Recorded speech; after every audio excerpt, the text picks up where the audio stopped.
पर अपना खुद का उदाहरण देते हैं कि देश में, औरों का उदाहरण हम देंगे तो शायद तुम्हें कम समझ आए। हम इस बात पर अपना खुद का उदाहरण देते हैं कि देश में और दुनिया में लाखों लोग हमारे विपरीत हैं, विरोध में हैं, वीडियो डालते हैं, न्यूज़ें बनाते हैं, हमारे खिलाफ कमेंट करते हैं, बातें करते हैं, पर वो वहीं के वहीं हैं और हम रोज अपना हिंदुत्व का काम बढ़ाते चले जा रहे हैं।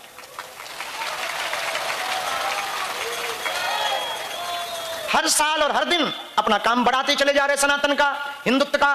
और जो हम करने आए हैं, हम आपसे धन तो लेते नहीं और अपने लिए तो कुछ कर भी नहीं रहे। 24 घंटे में 1 घंटे भी अपने लिए नहीं निकाल रहे, सिर्फ और सिर्फ तुम्हारे लिए। अर्जी भी तुम्हारे लिए, व्यवस्थाएं भी तुम्हारे लिए ही कर रहे, अन्नपूर्णा भी तुम्हारे लिए ही है, बेटियों का विवाह भी तुम्हारे लिए ही है, हॉस्पिटल भी तुम्हारे लिए ही कर रहे। इसलिए हम ज्यादा सोचते नहीं कि कौन हमारे बारे में क्या कहता है, क्योंकि जिसने जितना जाना उसने उतना माना। वही बात हम आपसे प्रार्थना करना चाह रहे हैं आज, कि सदा सदा के लिए आप हनुमान जी के हो जाएं, बालाजी के हो जाएं, अपने आप को अर्पण कर दें, समर्पण कर दें। कबम तो दीनदयाल के भनक पड़ेगी कान। परमात्मा जिसके पक्ष में है, जीत उसकी तय। भगवान जिसके पक्ष में है, जीत उसकी तय। चाहे वो कोई भी दुनिया का युद्ध हो, अक्सर वही व्यक्ति जीता जिसके पक्ष में परमात्मा। और आप कहो कि हार गए तो कहीं ना कहीं तुम में ही खोट था। बारिश की बूंदें जब बरसती हैं तो वो पानी की बूंदें ना तो ये देखती हैं कि हम गरीब की झोपड़ी पे गिर रहे हैं कि अमीर की छत पर। बारिश की बूंदें तो बूंदें गिरती हैं, चाहे झोपड़ी टूटे या छत फटे। अमीर चाहे आत्महत्या कर ले, चाहे गरीब आत्महत्या कर ले, बारिश तो होती है। बारिश को फर्क नहीं पड़ता है कि तुम्हारा खप्पर कमजोर है तो यहां थोड़ा कम बरसे, और बगल वाले का थोड़ा ज्यादा मजबूत है तो यहां जरा बड़ी बड़ी बूंदें कर दे।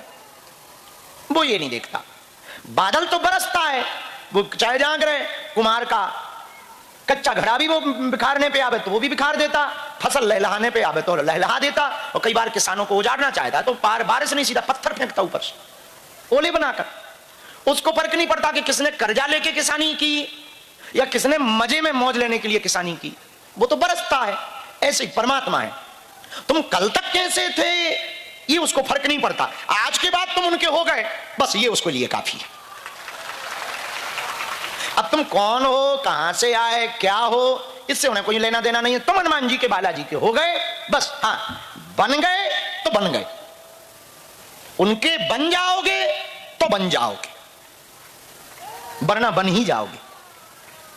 उनके बन जाओगे तो कुछ बन जाओगे, वरना बन ही जाओगे।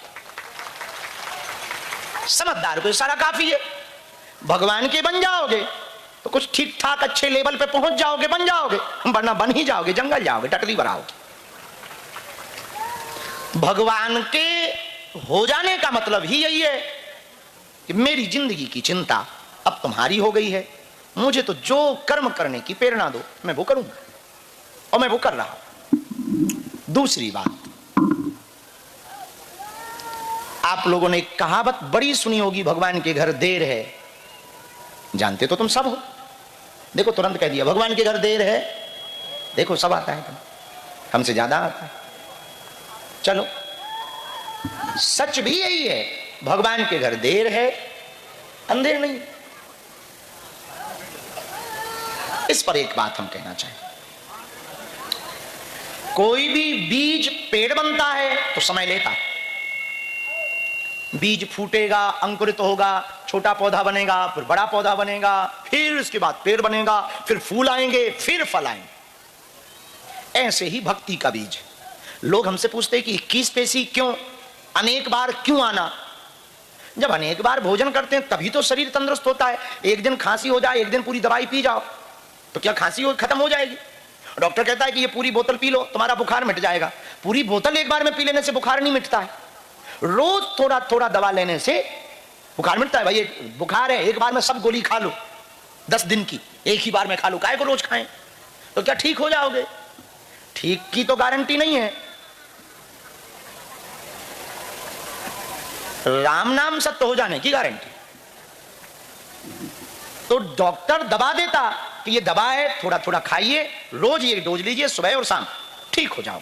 ऐसे ही बालाजी की कृपा है।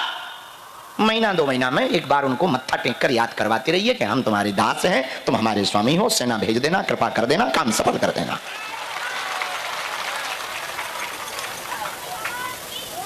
सीधा सा सिद्धांत है। एक बार की दवा खाने से पूरी बीमारी ठीक नहीं होती, बीमारी ठीक होने में समय लेती, रोज थोड़ा थोड़ा दवा खानी पड़ती। ऐसे ही बालाजी की कृपा है। थोड़ा भजन करेंगे, थोड़ा फिर भजन करेंगे, परिक्रमा करेंगे, भजन करेंगे, यहां बैठेंगे तो भजन करेंगे, पर्चा के चक्कर में से ही भजन करेंगे, अर्जी लगने के चक्कर में से ही भजन करेंगे, नारियल बांधेंगे भजन करेंगे, अन्नपूर्णा जाएंगे, सीताराम बोलेंगे, आरती में खड़े होंगे भजन करेंगे। जब बार बार बार बार बार बार भजन करेंगे, 21 पेशी में भजन करेंगे, परिक्रमा में भजन करेंगे, 30 पेशी में भजन करेंगे, तो भजन के प्रभाव से जो पाप की कालिख लगी हुई है धीरे धीरे धीरे धीरे धीरे धीरे कटने लगेगी। अच्छे दिन आ जाएंगे, तुम्हारी बुद्धि परिवर्तित होने लगेगी, गतिमति ठीक होगी, बाधा मिटने लगेगी, काम सफल होने लगेगा। अब भूख लगती है तो एक साथ हम पूरी रोटियां नहीं खाते, तोड़ तोड़ के ही खाते। और एक साथ यदि ज्यादा खा लो तो 2-2.5 मिनट बाद जाना पड़ेगा निकालने, पेट खराब हो जाएगा। और ज्यादा खराब हो गया तो बाद में 62 बंद नहीं होगा, और गड़बड़ हो जाएगी। बोले बहुत डिस्टर्ब हो गया, इधर पानी पियो उधर जाओ, तो और टेंशन हो जाएगी। तो बड़ी मुश्किल से जब बहुत महंगी दवा लो तब ठीक होता है पेट। तो अजीर्ण हो जाता है, अपच हो जाती है, बड़ी दिक्कत हो जाती है। उस वक्त यही उपाय है कि भाई भोजन को संतुलित आहार जो करता, कम कम जो खाता। विज्ञान कहते हैं, डॉक्टर कहते हैं कि एक बार में पूरा भोजन मत करो, थोड़ा थोड़ी देर में, थोड़ा थोड़ी देर में, 1-1, 2-2 घंटे में थोड़ा थोड़ा खाओ तो ज्यादा पचता है और ज्यादा बॉडी स्ट्रांग होती है और खाने का जो रस होता है वो शरीर ज्यादा। लेकिन हम लोगों के खाने की आदत, तुमने देखा कभी किसी चिड़िया को बुखार चढ़ा है? देखा है? कोई चिड़िया अस्पताल में मिली कि हमको फीवर है, डेंगू है, मलेरिया है? नहीं मिला, नहीं होती। पूछो क्यों? पूछो क्यों? क्योंकि वो एक साथ भोजन नहीं करती। थोड़ा थोड़ा थोड़ा खाएगी, 2-4-10 दाने यहां चुंगेगी, फिर उड़ जाएगी, फिर कसरत करके आएगी, तब तक बॉडी उसको पचा लेगी, फिर भूख लगेगी, फिर दाने खाएगी, फिर उड़ेगी, फिर पानी पीने जाएगी, तब तक बॉडी फिर कसरत, तब तक गर्मी हो गई तो छाया में बैठ जाएगी, धूप हो गई छाया में बैठ जाएगी, फिर उठेगी, एक लंबी उड़ान मारेगी ऊपर तक, फिर नीचे आएगी, फिर दाना खाएगी, फिर थोड़ा कसरत करेगी, फिर पानी पिएगी, तब तक शाम हो गई, सो जाएगी। इसलिए वो बीमार नहीं होती। और अपन लोग दे दबा के रसगुल्ला भी ले, रबड़ी भी ले, चाउमीन भी ले, पिज्जा भी ले, है राम राम राम राम राम राम राम। नाक सी छपी पिज्जा में, जैसे छोटे बच्चे का जुखाम इकट्ठा जोड़ के रख दिया हो, बोतल में छोटे बच्चे का जुखाम भर दिया हो, और फिर वो बोतल से ऐसे करके लेके लोग पी जाए। राम राम राम राम राम राम। हनुमान जी बचाएं। ऊपर से कभी कभी वो जीरे के दाने ऐसे लगने लगते जैसे बच्चे को जुखाम गहरा हुआ। हाँ, तो चिड़िया पंछी बीमार इसलिए नहीं पड़ते क्योंकि वो भोजन पर, उनका आहार पर कंट्रोल है। जिसका आहार पर कंट्रोल है उसका व्यवहार पर कंट्रोल है। पर थोड़ा थोड़ा, अच्छा बच्चे क्यों स्वस्थ रहते? उनकी स्किन एकदम चमकती रहती, चेहरा एकदम चमकता रहता, बड़े सुंदर लगते, गोल मटोल लगते। क्यों? एक तो उनके अंदर कोई भी दोष नहीं होता, और दूसरा वो भोजन कभी भी एक साथ नहीं करते। छोटे बच्चों को भूख लगेगी, थोड़ा पालेंगे, फिर खेलने चले जाएंगे, फिर थोड़ा पाएंगे, फिर उन्हें बार बार भूख लगती छोटे बच्चों को, इसलिए उनका चेहरा बहुत अच्छा रहता, शरीर एकदम बढ़िया रहता, मस्त रहते, हमेशा हंसते रहते। ये विज्ञान है, थोड़ा थोड़ा थोड़ा थोड़ा खाने से शरीर ठीक रहता। वैसे ही भक्ति का भी ये विज्ञान है, थोड़ा थोड़ा भजन करने से मन ठीक रहता, बार बार हनुमान जी का दर्शन करने से जीवन ठीक रहता है।